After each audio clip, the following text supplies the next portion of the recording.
Thank you very much, Christoph. Good afternoon, everyone. Thank you all for taking time.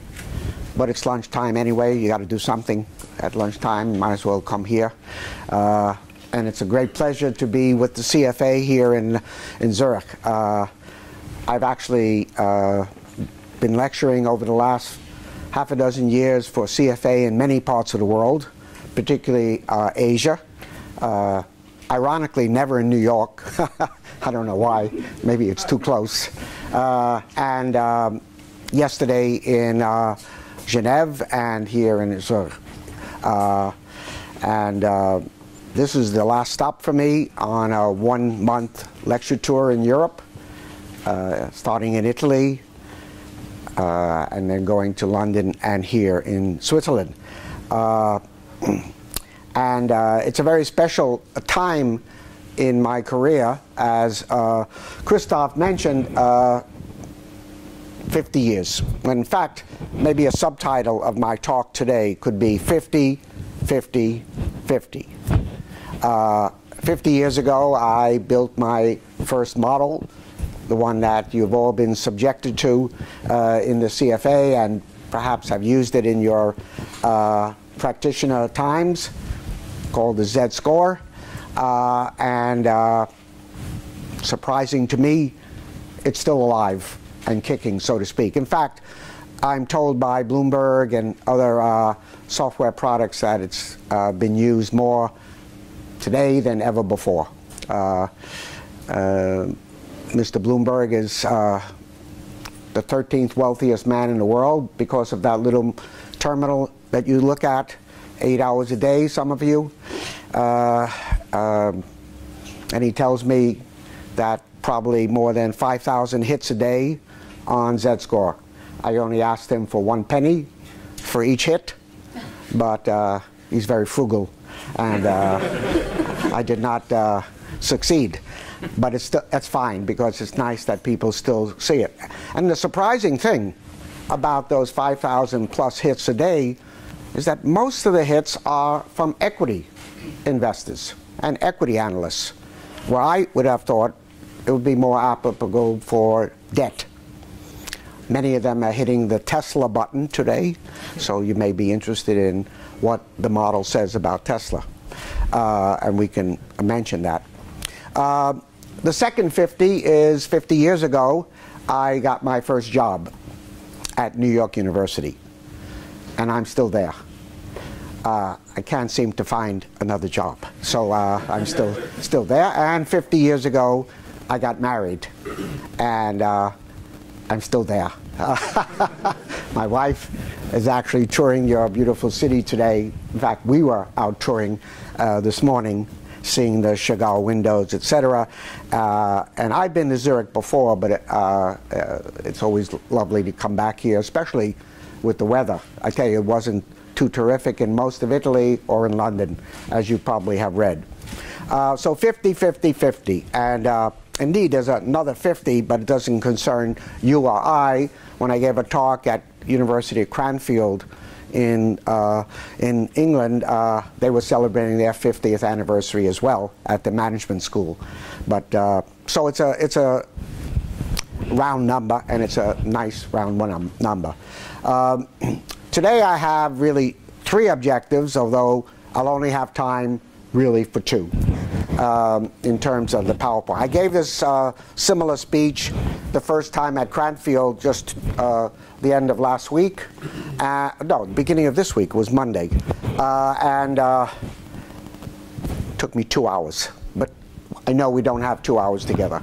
However, I talked to Christoph and Michelle, and they said it's fine to go to midnight. So I hope that's okay with you as well.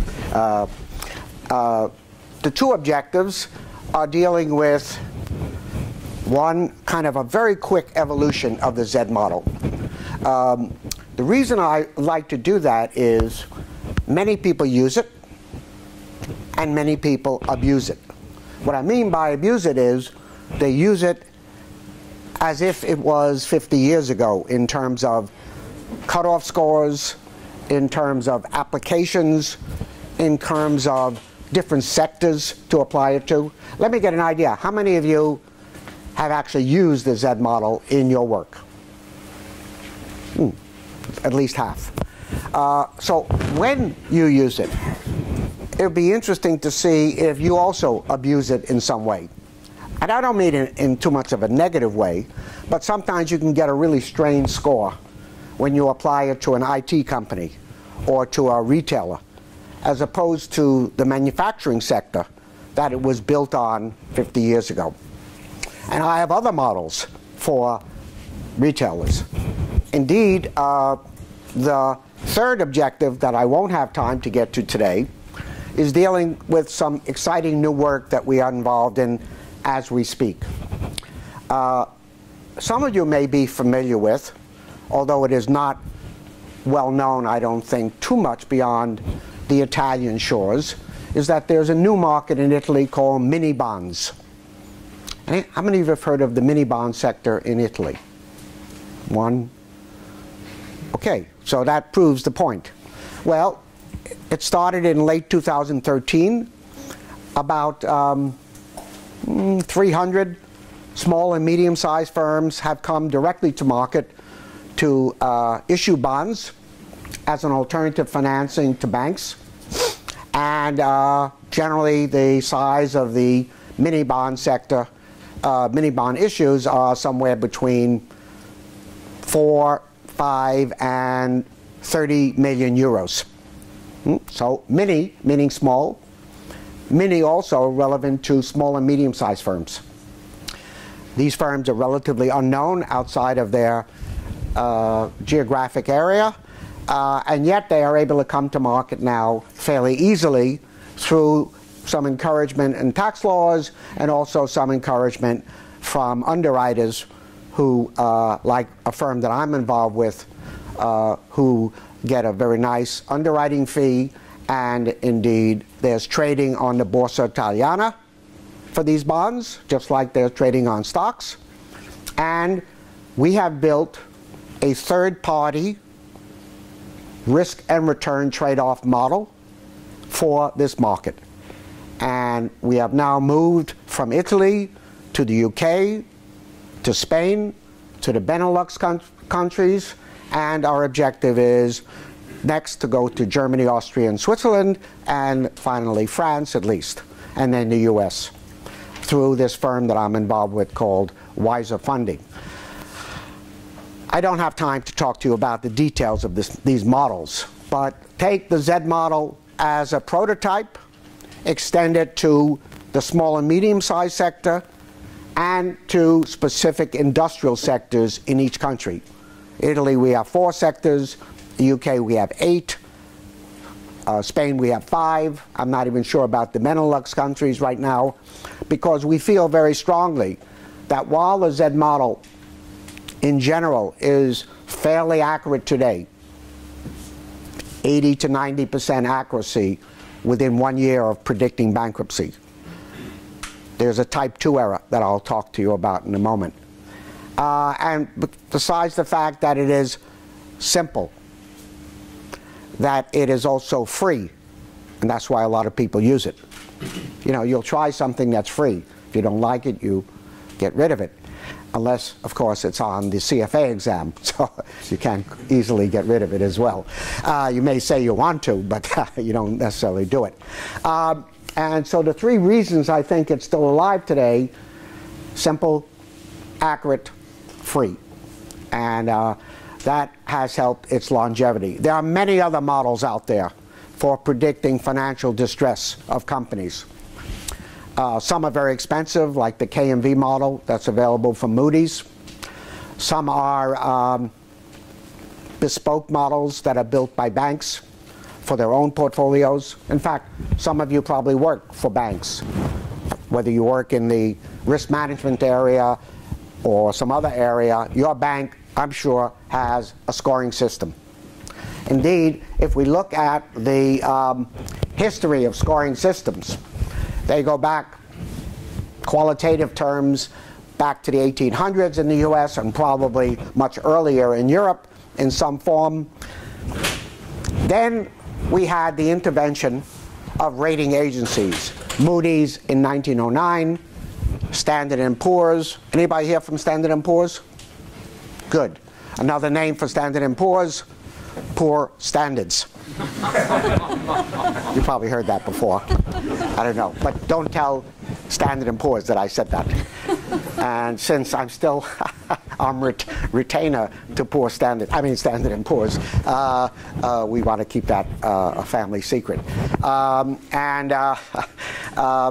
Around the time of 1910 to 1920, we had the intervention of rating agencies, and you're probably familiar with the standard nomenclature of AAA down to CCC or C, and finally you have the D category, and that's the one you want to avoid, default. We're going to talk a lot about defaults in a few minutes. The second objective today, by the way, besides the evolution, is to talk about what is the Z model and other models saying about current conditions in credit markets. And I'll give you a little insight into some of the concerns we have with the credit cycle today. Maybe you share those concerns, and the outlook. So those are all the objectives. You can see why we can go for several hours, because it's a lot of important topics. Just to finish the evolution, in the mid-1960s, I was doing my doctoral research at UCLA in California. And I was very fortunate. Indeed, there's several times in my life I think I was very lucky. This was one of them, because just when I was doing my research and I was looking for a topic to study, mainframe computers became available on college campuses. Before that, if you wanted to do serious statistical analysis, you had to do it with handheld calculators, with abacus, and your fingers. And it was pretty primitive time, 50 plus years ago. And also, one of the professors who I was studying with had just graduated himself, and he had used a technique known as discriminant analysis in order to separate and to differentiate between qualitative groupings like bankrupt and non-bankrupt companies. And so we married the computer ability to look at databases, and believe me, they were primitive 50 years ago compared to what's available today, and financial statement analysis, the stuff that you're all familiar with, from balance sheets, income statements, cash flow statements, in order to enhance the information content of those accounting numbers. And we built the first generation Z model in 1967, published it in 68, so that's why we're celebrating 50 years now. And using a discriminant model, we've also used logit models, which gives you a direct estimate of the probability of default. I have a different way that I'll share with you today to get the holy grail in credit analysis. What is the probability of default of the counterparty you are evaluating, both in terms of timing and in terms of the frequency and probability. Many other techniques have been used, linear, nonlinear models for consumers. The original model, as I said, was built for manufacturing companies, publicly owned at that time. Extensions have been for industries, countries, many of which over time, private models, emerging market models, and at the bottom here you can see SMEs. I don't know if I have a pointer or not on this. Should have it. Here we go. SME models, which is what we're trying to do now. Option contingent claims, the risk of ruin, KMV, artificial intelligence systems. I'm going very quickly through thousands of articles that have focused on this. And then there's the so-called blended approach, which is the current approach most banks, most neophyte model builders use, combining financial statements, market information, stock prices, volatility measures, and the like, and qualitative data. Governance, age, location, industry, payables, invoices, anything you can get your hands on in terms of data. You've heard of the term big data? Well, it's alive and well in the credit space as well as many other spaces going on. Okay, so let's move forward to the original Z model. Again, you may have nightmares about this model because you didn't remember every variable when it was asked to you. Let me point out a couple of unique aspects of this 5-variable model and the weightings. Built, again, discriminating between bankrupt and non-bankrupt, looking at financial statement data from 1 to 5 years before the bankruptcy takes place. And by the way, I'm sure this PowerPoint presentation will be available to you, right? Chris and the rest of the team at CFA will automatically be sending it to everyone here, or do you have to request it? It will be on the website. Oh, it's on the website. Okay, fine. And so you can get it there. You don't have to remember everything, but you may want to take notes, take photos, put it on your smartphone, show it at the bar tonight, you know, to impress whoever you're with, or depress them, as maybe we'll talk about.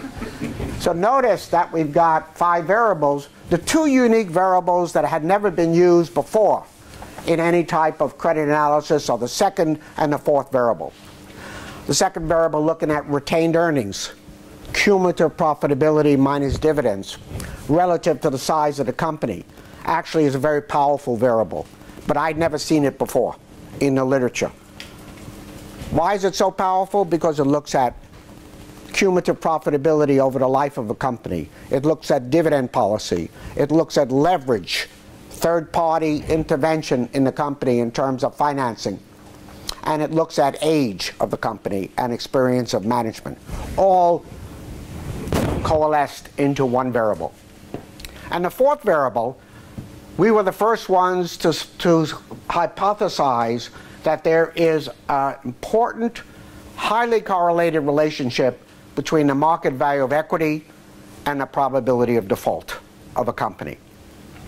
But I was not smart enough back in 1967, 68 to also include as one of the variables some measure of volatility of equity. So a company, 2 companies with the same market value of equity to debt ratio, one who's had a lot of volatility in that ratio, say over the last year or 2, and one that's been relatively stable, are very different creatures when it comes to the probability of default. And Tesla is a good example of that. But even more, you have much more volatility coming from other companies out there. 5 variables, sets of coefficients based on their interaction, their sample, vintage 1967, 68. We knew when we wrote that article and books subsequent to that, that the user of the model would need some guidance as to what the score meant. After all, you could get a score. Incidentally, any idea what's the highest score possible? So when you calculate Z-score, or you go to Bloomberg and you hit the Z button, what's the highest score possible for a company? If you were my students, I'd say for an A in the course, B plus, B minus. Well, it's tricky. It's actually a trick question. The answer is infinite. Because the 4th variable, you can have a very low or even high, whatever it is, market value. But if you have no debt, that 4th variable is infinite. And you know, it's very hard to go bankrupt with no debt. But we don't find infinite because everybody has some debt, accounts payable, bank debt, bonds, whatever. So that 4th variable, along with the others, gave us a very high accuracy rate. And back then, we never found a company with a score below 1.8 that survived. Believe it or not, that's not the case today. And yet, I see it all the time because I get a daily feed of who's publishing something about Z-scores. And I get all the time an indicator that someone says, or somebody has written, that that firm just dropped below 1.8. It could go bankrupt any day. That's ridiculous. Don't be too concerned if you have a portfolio and many of the firms have a score below 1.8. That's no longer an indication that this firm will go bankrupt or get into some financial distress. But it was back then.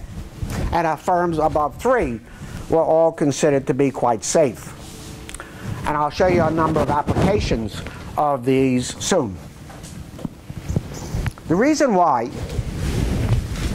those cutoff scores, even though they're embedded in Google search and Wikipedia and whatever, and maybe in your textbooks some time back, the reason why it's embedded there is because back then it was the case that in the relatively small sample I looked at, it was 100% accurate for scores below 1.8 and subsequent bankruptcy. But over the last 50 years, there's been an incredible change in the risk profile of corporations. I mainly look at the US, but I'm sure it's the case throughout the world, especially over the last 5 or 6 years in these very low interest rate environments.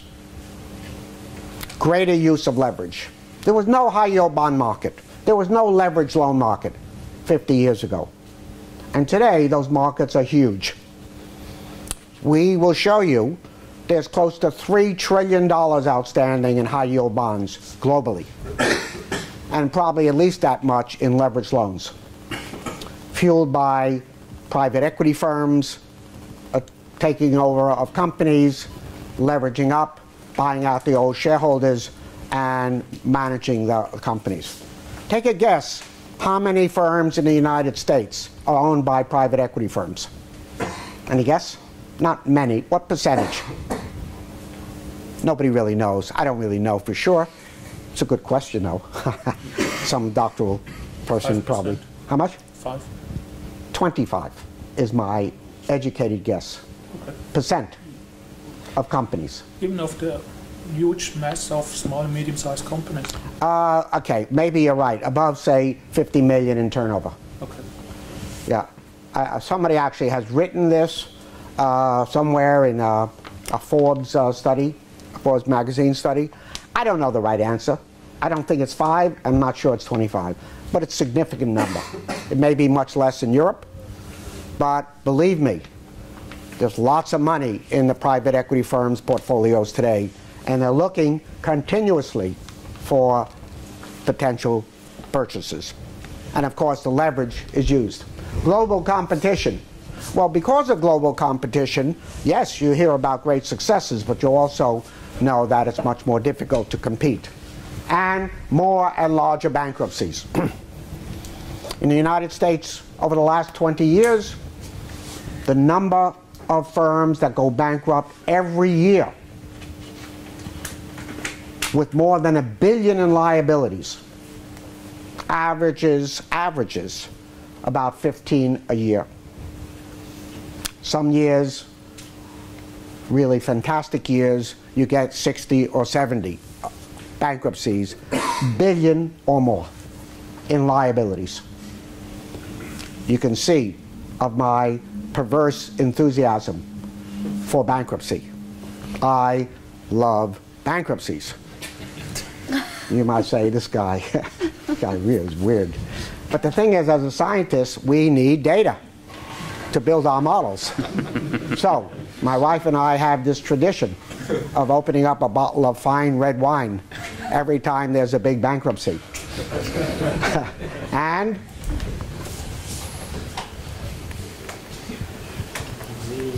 oh, I have to go further. Sorry, this is ridiculous, just to get a joke in. Ha.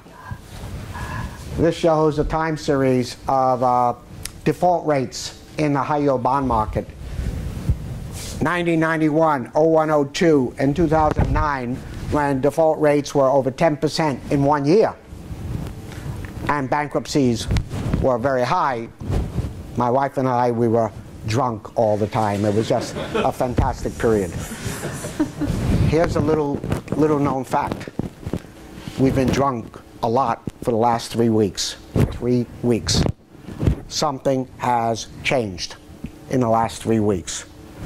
I don't know if it's going to last, but I'm going to show you how much the default rate has increased in the last 3 weeks in the US high yield market. It has not happened anywhere else in the world, I don't think. And we'll come back to that. Oops. Okay, so how do we go from a score to a PD? Yesterday I had a brief discussion with someone who I know through the internet. His job at a major Swiss bank is to deal with the regulators with respect to Basel II, 3, and 4 in terms of PD, LGD for capital requirements. And so he's very focused on how do you estimate a PD, a probability of default. We've done a lot of work in this area, but not for banks, mainly through the public markets. And we have two techniques for going from a score to a PD. First, a credit score, whether it be the Z model or a model built by a bank or by a consulting company.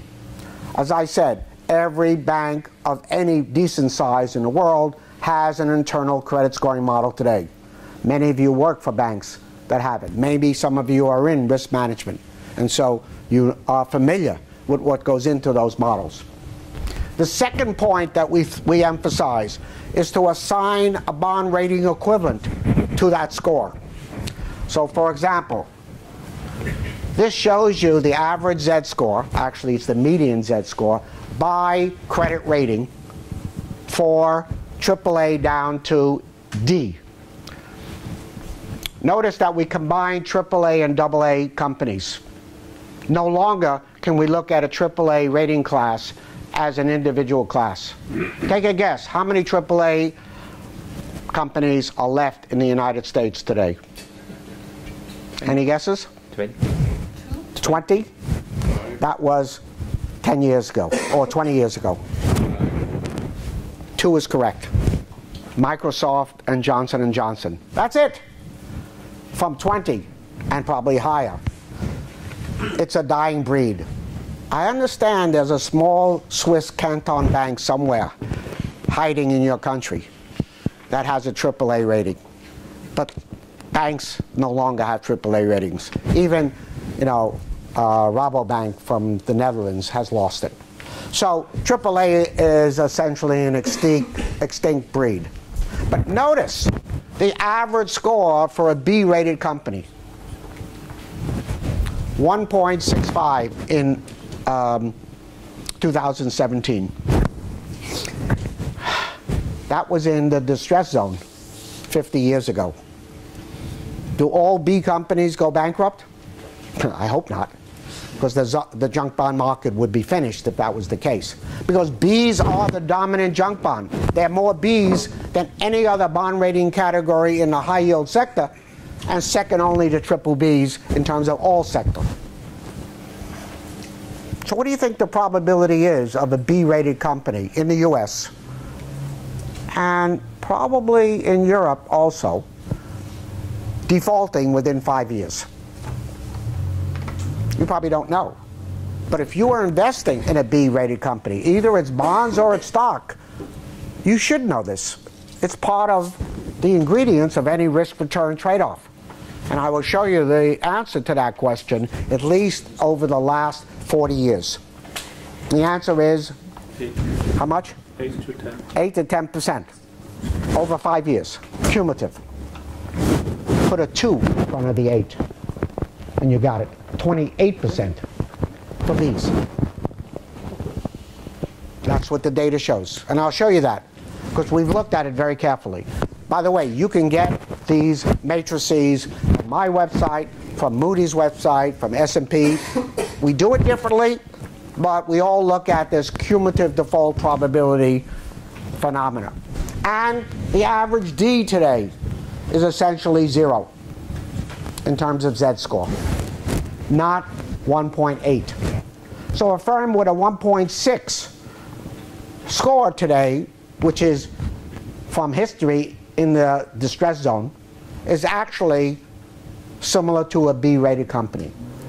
And while 28% on average default by the 5th year, and if you factor in recovery rates, you can factor in your loss given default, B turns out to be a fairly profitable net of default rating class to invest in, with an average return greater than, say, a comparable duration government of around 2.5% to 3% per year. So just because it has a reasonably high default rate doesn't mean you should stay away from it, especially if you have an appetite for bonds and high yield and more risk. So bond rating equivalent, and then you go to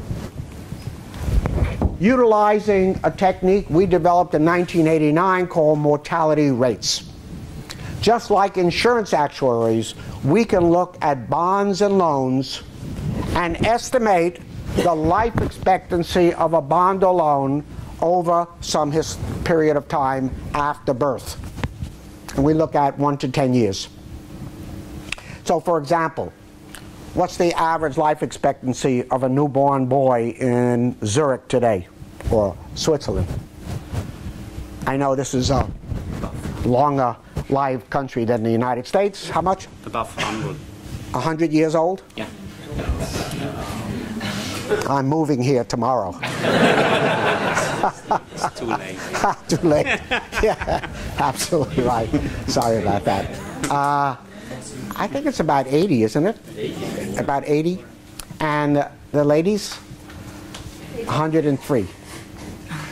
No, I'm only kidding. But bambinas live longer than the bambinos, except in the finance industry. You know, a lot of stress. Just kidding. Just kidding. But we don't have boy bonds or girl bonds. But we do have gorgeous AAAs, good-looking AAs, handsome A's, etc., downright disgusting triple C's. Maybe we can use that as an indicator of life expectancy, just like an insurance actuary does it. And we use actuarial techniques in generating these tables. So you can take this table back with you and say, this is the Altman mortality rate table for an originally rated bond, whether it be your rating system or Moody's, S&P, Fitch, etc. And here is where we got the 28%, 27.99 for 5 years for an original B. This is based on over 1 million bond issues and every default since. And we have a database of all of this data. That's why we're very concerned with defaults. Incidentally, defaults are one of 3 events: bankruptcy, missed interest payment and not cured in the grace period, or something called a distressed exchange. That's kind of a restructuring out of court. And this table can be used as a PD table. And notice there's a very fundamental issue. It's called age. So when you go, I've been telling this, I don't think it's been too effective in what my message is with regulators. And you say, here, I just put a loan on the books, or I've just invested in a bond, and its rating by our system is BB, for example. Well, look at the BB 1-year mortality rate. 0.91 of 1%. You see it there? BB, the marginal probability. 0.91 of 1%. But in the second year, it's 2.9%. And in the third year, it's 3.83. Those are the marginals. And the cumulative, of course, consider the marginals to get there. In other words, as a high-yield bond matures, the probability of default increases until about the third or fourth year, and then levels off. Well, to me, that's important in estimating losses.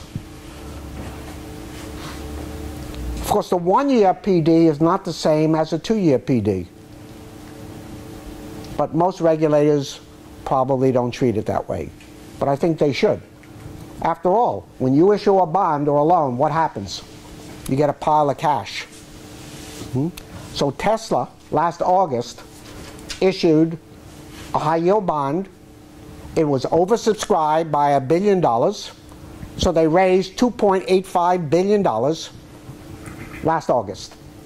The chance of them defaulting within 1 year is very low. Unless they took that 2.85 immediately and put it into plant and equipment. Or they bought another company. And they don't have any cash left over to pay interest payments. But most times you'll have some cash left over.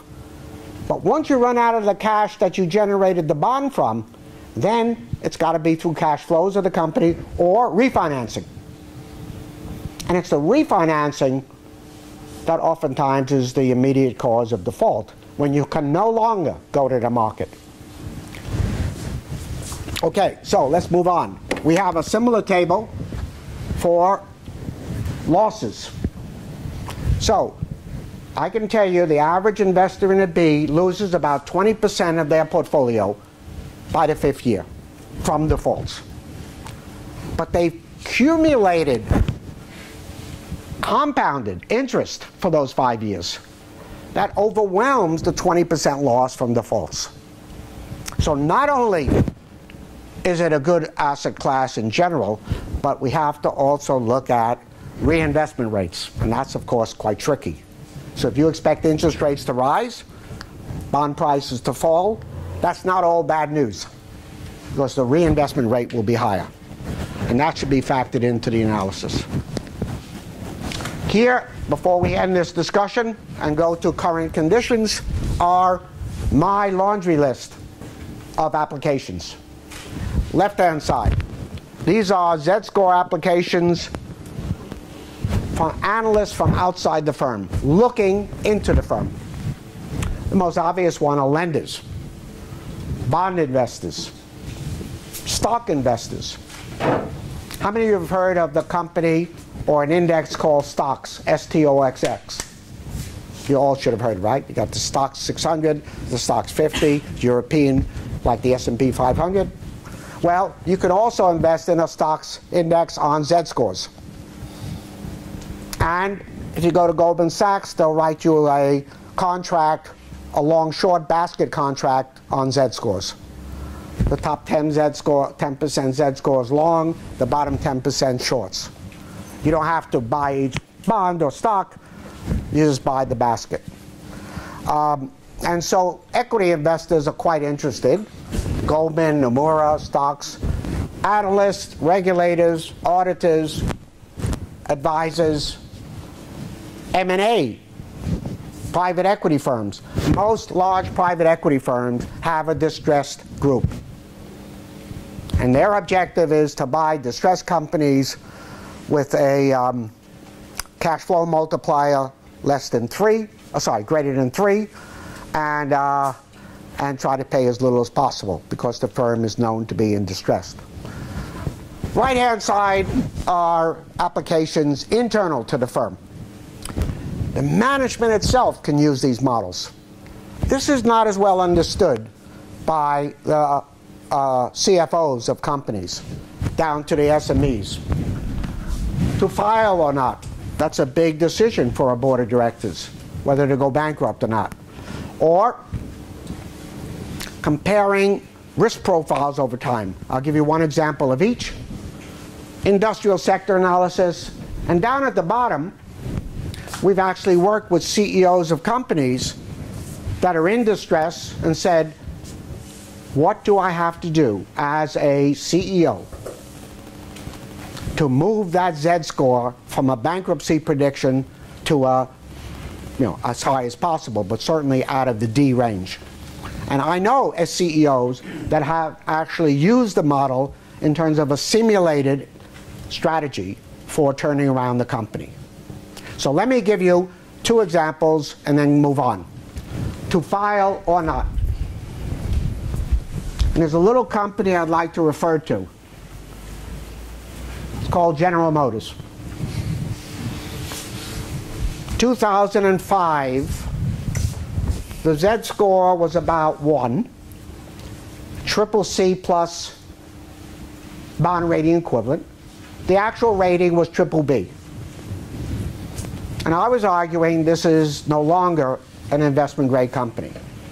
You said, come on, this is the largest automobile company in the world with operations throughout the world, a budding investment in, big investment in China. This company's not going to go bankrupt. Are you kidding? I said, well, doesn't look so healthy to me. And then it began deteriorating, particularly after 2007. And then in December 2008, I was called by the US Congress to testify, the House of Representatives, Finance Committee, as to whether or not GM should be bailed out. Again.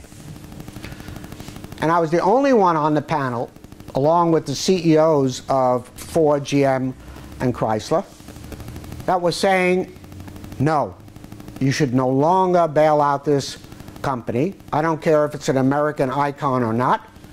The only way this company will survive is to go bankrupt and restructure under Chapter 11. And they said, are you kidding? Look at all the jobs that will be lost. Look at all the market value that will be lost. And anyway, we're in the middle of a big recession caused by a financial crisis. Once that recession is over, GM will be a healthy company again. And I said, there's no way this company is going to be healthy with this much debt on their balance sheet, and they were hemorrhaging $50 billion a month. And by the way, I said, not only should they go bankrupt, but they should get a $50 billion debtor-in-possession loan. Now, most people outside the US or Japan probably have not heard of DIP lending. Just to be clear, what that means is, when a company gets into trouble, the reason why it goes bankrupt eventually is it can't borrow anymore. It can't raise capital anymore. It can't refinance. But once it goes bankrupt, it is eligible for DIP loans and usually always gets it at spreads of 2 to 4% above the prime rate. High, of course, in stress periods, could be as high as 10% above. Where the new lender, which could be the old lender as well, the same bank, has a super priority status over all existing non-secured debt. And that gives the firm in bankruptcy the ability to restructure and have working capital to operate while it is restructuring. Otherwise, it's dead in the water in most cases and has to liquidate if it goes bankrupt. So, you'll note, and Germany is beginning to move in this direction, the UK, it's available now in Italy. But the question is, what interest rates are being charged by the DIP lenders? They told me to go home, to go back to New York, forget what I was saying. We're going to bail them out, they said. And George Bush did bail out General Motors and Chrysler just before he left office in December 2008. And then he said, now it's Obama's problem. And it was. And he did a great job. Formed a commission to look at the restructuring of the automobile industry, forced out senior management, encouraged firms to restructure their balance sheets, and then finally on June 1st, 2009, probably the happiest day in my professional life, GM filed for bankruptcy. I was ecstatic and drunk for a week. And look what happened. They restructured in 43 days, which was phenomenal. Nobody thought it would happen. I certainly didn't. And came out, the Z-score went way up. They paid up off all their debt. The equity was in the money very quickly. And today is actually an investment grade company. If you check GM today, it's a triple B. We think it looks like a B still. Still a lot of debt, still a big cost structure, but certainly a lot stronger. We've built a number of models over the years for different sectors, for different countries, for sovereigns, SMEs, as I mentioned. I'm going to skip the SME discussion and move to current conditions. Where are we today? And where might we be going? Well, my reference point is the US high yield bond market. Well, it's North American. Although we can also look at Europe. So this shows you the growth rate in high yield bonds, non-investment grade bonds, junk bonds is another name, from around 10 billion when I started studying it in 1982. Morgan Stanley asked me to look at this market and give them, believe it or not at that time, a kind of white paper on risk-return trade-offs for investors and also for underwriters should they get their hands dirty with this thing called junk bonds. And my reaction was, we have to have data. And the only data that existed then was coming out of the lead investment bank, Drexel Burnham, and Michael Milken's operation. And so we built our own databases. It wasn't that large. And from then we observed the growth rate and the risk-return trade-off. You can see today 1.6 trillion. Europe, nothing until about 2009 after the crisis. Well, after our crisis. Europe's crisis was just beginning. 2009, growing exponentially and leveling off for the last few years. Today we estimate about 540 billion US dollars, about 500 billion euros. And indeed, globally, the high yield market, you could see it in US, Europe, emerging markets, and Asia, about 2.8 billion. Spreads. This is the now familiar graph that shows the lowest spread ever between high yield bonds and treasuries, about 2.6% in the US in 2007, June. Growing to over 20% in December 2008. Nothing will move at a 20% risk premium on debt, and nothing was moving. Sure, there were maybe some transactions, distressed investors buying up that debt or financial institutions having to sell it that could not hold non-investment grade debt in their portfolio or defaulted bonds. And then, fortunately, the spreads dropped fairly dramatically after the first quarter of 2009, mainly due to quantitative easing on a part of the US Fed, and the stock market came back from losing 40% in 2008, early in 2009, and doing very well in 2009. The stock market's relationship between credit risk is really very, very important. And then you see since 2010, the spread, except for 2 points in 2011 and early 2016, has been mainly below the historic average. Keep in mind that the historic average in the US is about 5.2% spread. In Europe, it's a little lower.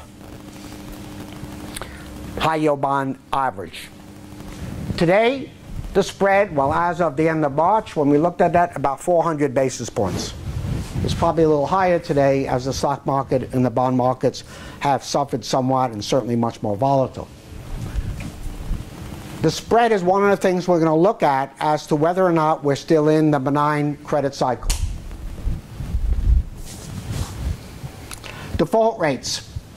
One of the leading factors that determines risk appetite in a risky debt market are most recent default rates. This is what I was implying earlier. Let me give you a little perspective on what happened in the last 8 years or so, and particularly what's happened year to date. You can actually see this easier here. You see those 3 peaks of high default rates? Well, in between those peaks, you have benign credit cycles, where the default rate is less than the historic average. Historic average, by the way, 3.4% per year. That's the average default rate on high yield bonds. And if you factor in recoveries of around 40 to 50%, you can estimate losses due to default. And in between those peaks, you see relatively low default rates. So this one was 7 years. This one was 5.5. And currently, except for that blip in early 2016, mainly due to energy defaults, in the US only, we've had a benign cycle. We are now more than 8 years into that cycle, the longest it's ever been. And because we're in that benign cycle, investors have become very interested and not caring too much about risk, and have purchased bonds even at relatively low absolute yields, but big spreads over the relatively low interest rates. And that has grown the market to over 1.6 trillion. And the same thing for leveraged loans. And the same thing for most debt of non-financial corporate debt. Where are we today? Well, as of the end of March, and I'll give you the updated figure, year-to-date default rate, you may not be able to see this in the back, just about 1%. Year-to-date. It was 0.2 of 1% at the end of the first 2 months of this year. So in the last month, mainly the month of March, the default rate went from 0.2 to 1%. That historically is a very significant increase. Because if you extrapolate 0.2 for 2 months, you get 1.2 for the year. If you extrapolate 1% for the first quarter, you get 4% for the year. Now, that's a long period of extrapolation. You got 1 quarter data to extrapolate for the year. So I'm not saying we're going to have a 4% default rate. But if we do, on the right-hand side, you see the average default rate over the last 40 or so years, 3.37%, 3.38. So we are now potentially going for the first time to be above the historic default rate for a long time. So default rates are still below the historic average, and I'll come back to that. This is the European high yield bond market and its default rate. The last time we had a big default rate was 2009, and every year since it's been below 3.2%, 3.2 or below. So we've also been in a benign cycle here. Plus the fact that the ECB has moved into buying corporate debt. Yes, investment grade, but it filters over into the high yield sector. And one thing that's really interesting that I never expected, until about 3 years ago, maybe 2 to 3 years ago, the European high yield market sold at about 100 basis points higher spreads than the US. And now it's flipped, just the opposite. The US high yield is about 100 basis points higher than Europe, 80 or so. So a lot has changed. Some of it, of course, is the difference between the average rating in Europe versus the US. The average rating in Europe is probably higher than the US. Also, with the artificial, I don't know if that's the right word, intervention of the ECB in buying corporate debt has also lowered the spreads. At any rate, these markets have grown a lot. This is an important one to look at. This shows the relationship between recessions and default rates. Well, pretty clear that if you have a recession, let's take those three yellow bars, the last three on the right-hand side, you're going to have a peak in default rates soon afterwards. And that's exactly what's happened. But what we also observe, and this most economists are surprised with, is that most of the time we see rising default rates before the recession. So which comes first? Defaults or real GDP growth, or lack thereof? And we think defaults actually, in many cases, spook the market and cause investors to be more risk averse, cause companies to fall back, and cause people to buy less, even though most people are not investing in high yield bonds. Incidentally, I don't know how frequent there are high yield bond funds here in Switzerland, but in the US and in the UK, hundreds of them, if not thousands. I'm a director at Franklin Templeton, and we've got a very large high yield fund. We've got a very large variable rate loan fund. I happen to be a director of a firm of a number of funds at value investing. But the point is, just about every family of funds has a high yield sector. I just noticed there's a little firm here called Vontobel. Is that right? That's right here, down the block, around the corner, somewhere.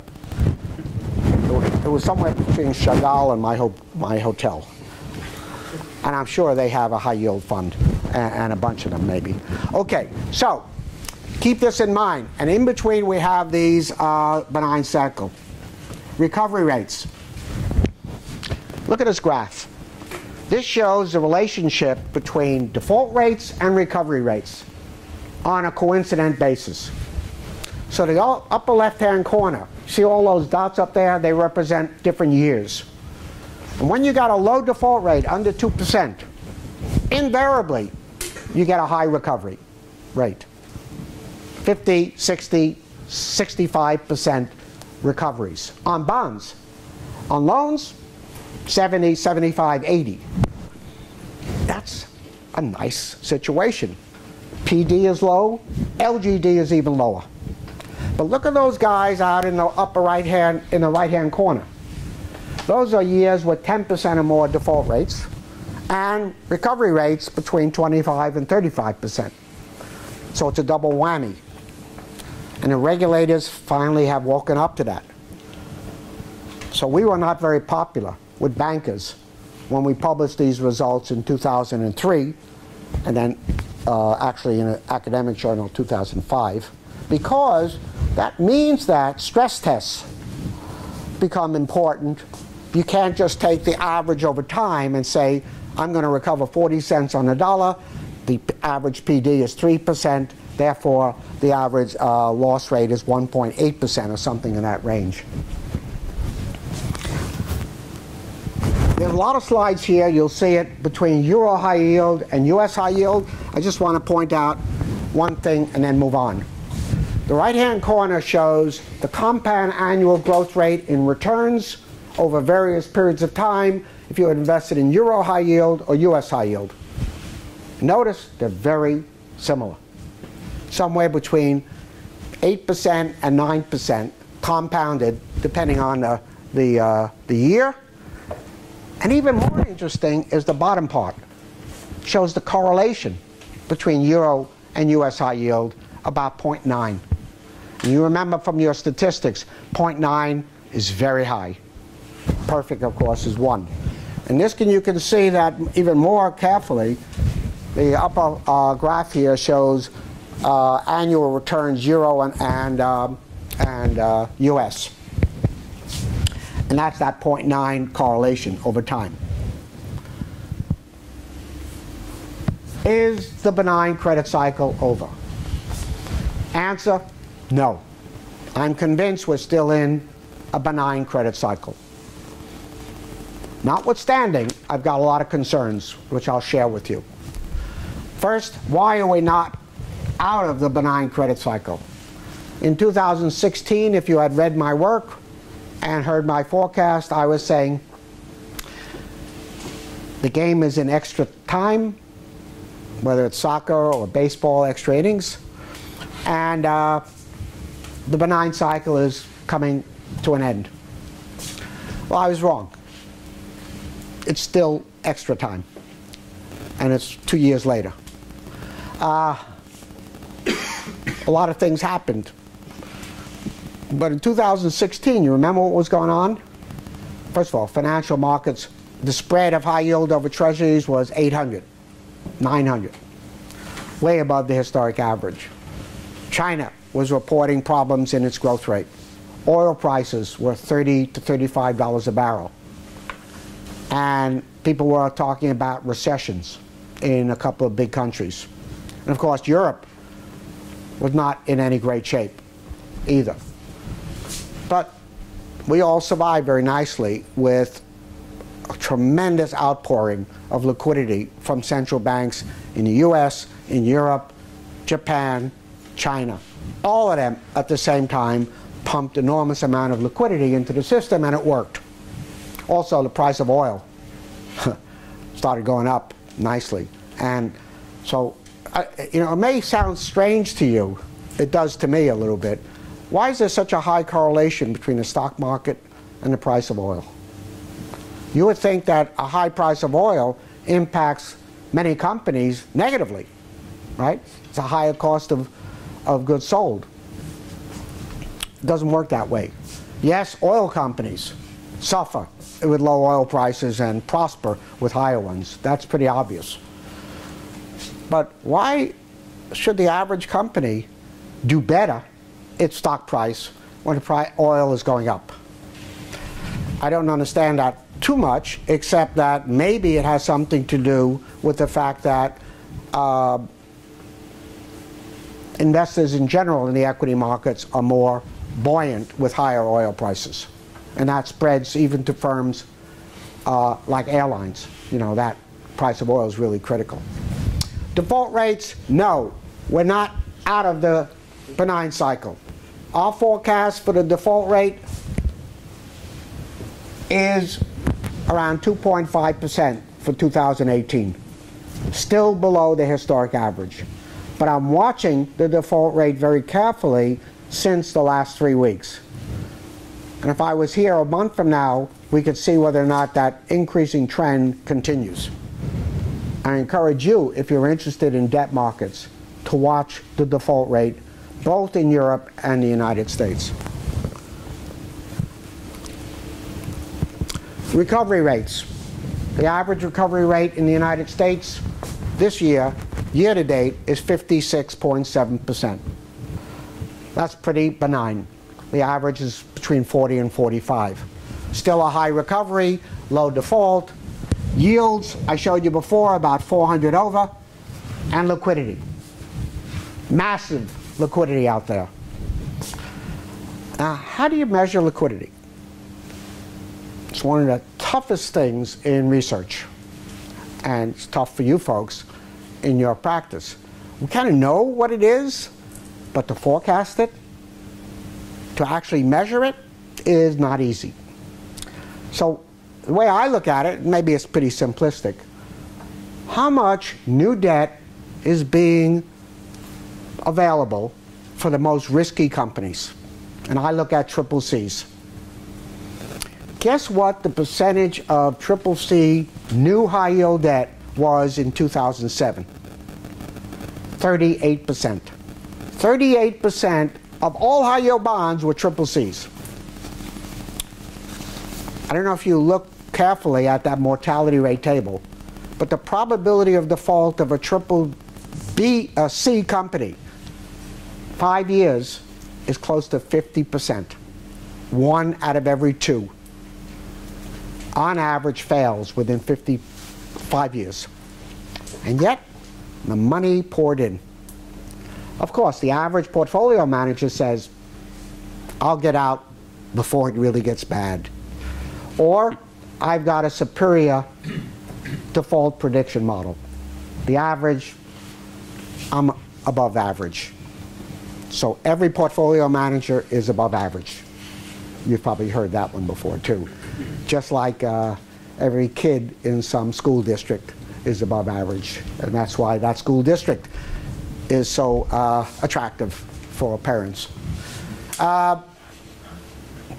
So today, 15 to 20% of high yield debt are triple Cs.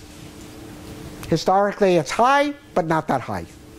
But that's what I look at.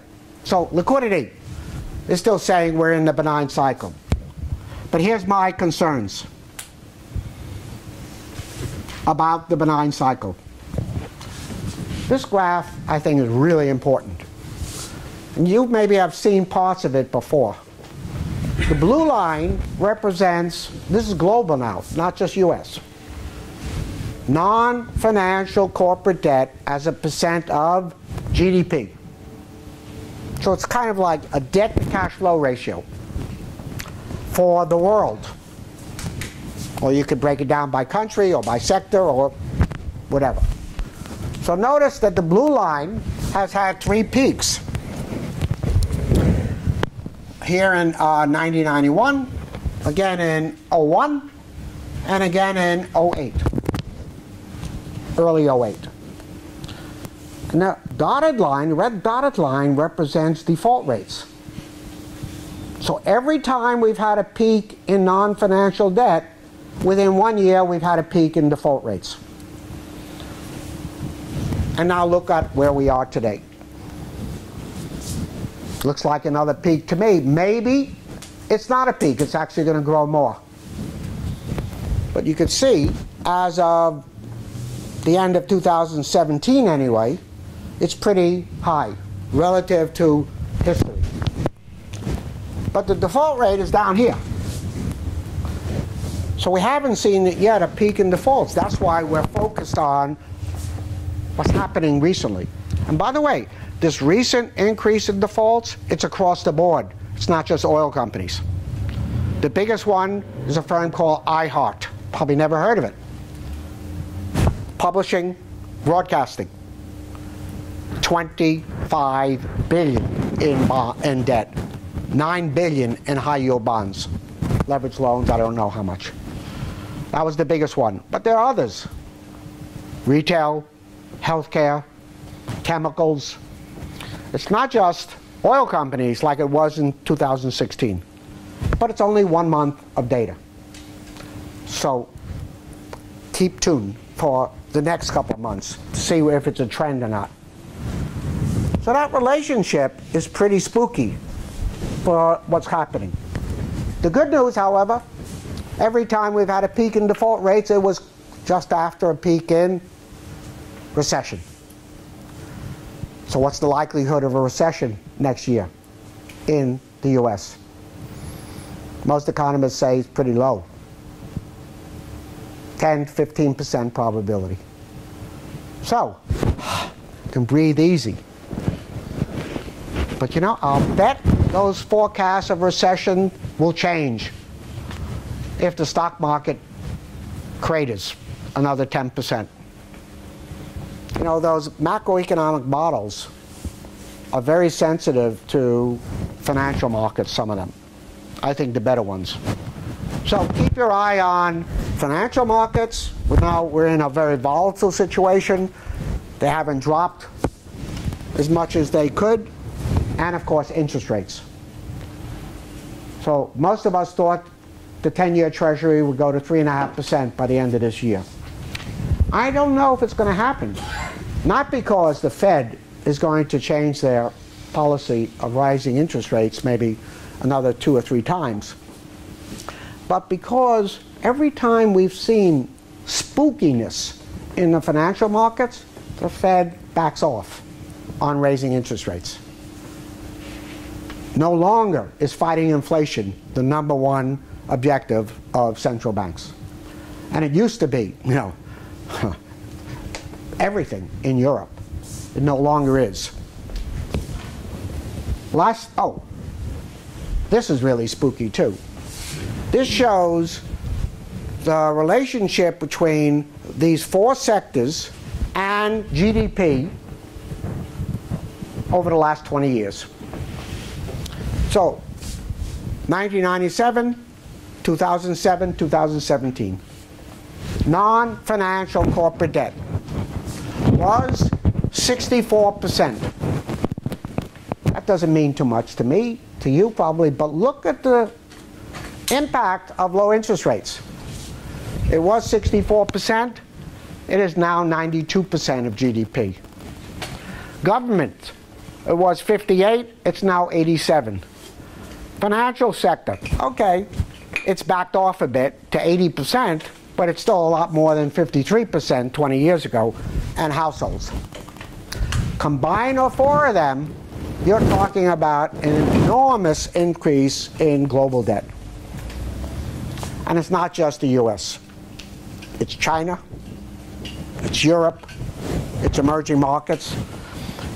And it's very understandable. Low interest rates. Take advantage of it if you're a company. You know, the boardrooms are probably saying time and again, interest rates are going to rise soon, let's take advantage now. And investors are saying it's the only game in town. And so you see what happens. Last thing I want to show you and ask you a question. Do you think the average company, I know you probably don't follow the US very much, but in the US, but perhaps here in Europe as well, it's a higher, lower, or about the same average Z-score that it had in 07 versus today? Let me repeat. Is the average company from a Z-score holistic risk evaluation model higher, lower, or about the same as 07? How many of you think the average company has a higher Z-score today than 10 years ago in 07? Okay? A couple of brave souls. How many think lower? Wow, it's a great audience. People of my own persuasion, so to speak. And how many think about the same? Okay. I asked myself that question. Most people who thought higher thought, well, look at all that cash on the balance sheet. Look at all the profitability over the last 10 years. Low interest rates, trading on the equity. Others say, a lot of debt buildup. Let's see. So we looked at it, and we're looking at it even more now, including investment grade, but this is just high yield. So you take a look at the second column here, or third column, the median Z-score in 07, 1.84, a B plus bond rating equivalent. Today, 1.7. So you were correct, slightly lower. And a B. Statistically significant, probably not, with a lot of volatility within it. So the good news is it's no worse, or slightly worse than it was in 07. The bad news is it's no worse and probably about the same as 07. Because 07 was 1 year before the crisis. So we look at aggregate Z-scores as an indicator of health of a country. And we looked at it very carefully via the World Bank in 1996 in Asia. And guess what country had the lowest average Z-score of every Asian country that we looked at and the World Bank looked at in 1996, before the crisis? Anybody take a guess what country looked the most vulnerable to financial distress from a private, non-financial corporate debt sector standpoint? Korea. Korea. You got it.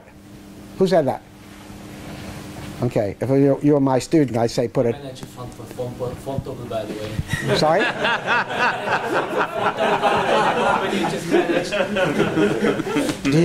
By the way, do you know what South Korea's bond rating was in December 96?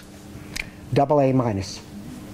And yet, the average Z-score was the lowest. It was lower than Thailand. It was lower than Indonesia.